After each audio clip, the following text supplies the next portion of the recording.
amplify children's voices who aren't just the plaintiffs, because there are only 21 of those, but any child. We've had 75 kids at one of our rallies who each spoke about something they cared about. And so we gave them the microphone, asked them what they cared about, and they got to either bring a poster or say something. And the mayor was there, and we've had a lot of media attention when those kids come. They were on national TV, for example, and they were part of convincing the judge that children are the most impacted and that they care.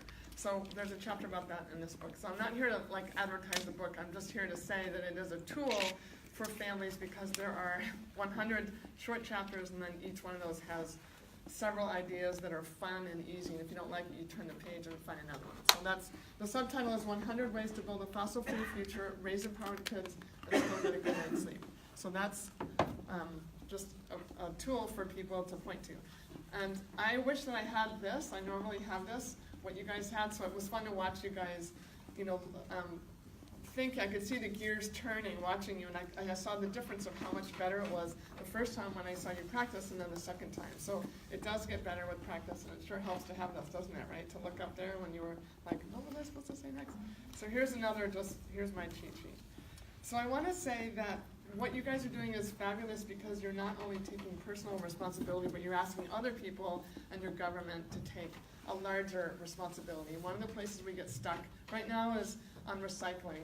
You talk to people maybe about what you're doing, and people say, oh yeah, that's important to me, and I'm recycling, or I'm turning down the heat. And what we all want to do, who are really out there in front like you guys are now, is tell people it's not just about light bulb change, it's about system change. That's what we have to do. Even if we don't do any personal stuff, even though there's a lot that has to be done, we're in such an emergency that we need to really bump it up and then encourage each other. So one of the things if I had time to do a whole workshop, I would love to hear more from you guys, but I'm just going to do a quick little interactive thing, which is, now that you're out front talking to people, how many people meet people who actually don't really know much about it? So let's just see hands. Like, well, I don't really know much about climate. How much do you meet people who don't really know much about planting trees and how important that is? So nice and high. So a lot of people. How many people meet people who deny that there's any problem at all? The Earth actually isn't heating, so the things that you're doing, they know it's really nice, but it doesn't really matter. Okay, that's a lot. That's more than I expected. Okay, whew.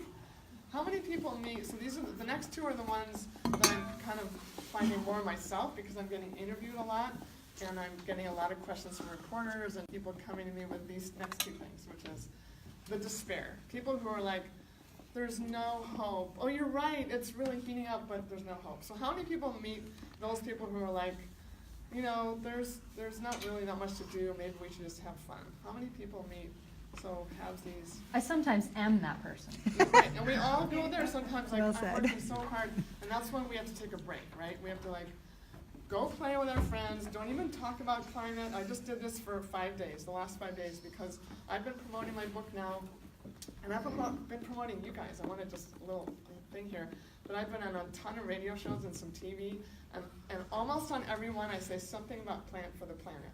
So know that one of those shows went out to 132 countries. So all together, we are spreading the message of the work that we're all doing, right? It's getting out there. What you're doing matters, and people love it. They love hearing about it. Okay, so what about when you meet people who thank you? How many people get thanked for you're doing amazing work. You guys are so amazing. How many people get that?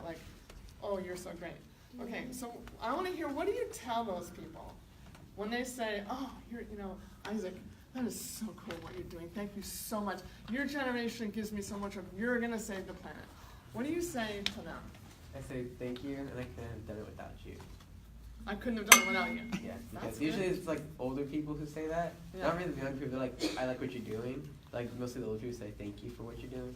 And I'm like, yeah, no problem. It's all thanks to you guys. You guys got to start and we just took over. Yeah, okay. But what if they're not part of Plant for the Planet? No, yeah, if they're not part of the Planet. Okay, yeah. I'd say thanks, and we need help.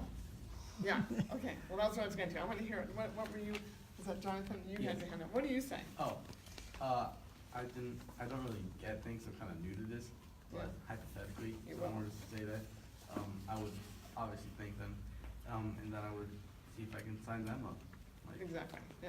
So that's what I wanted to say about the two kinds. Oh, okay. We have Matthew in the back. I just tell them that you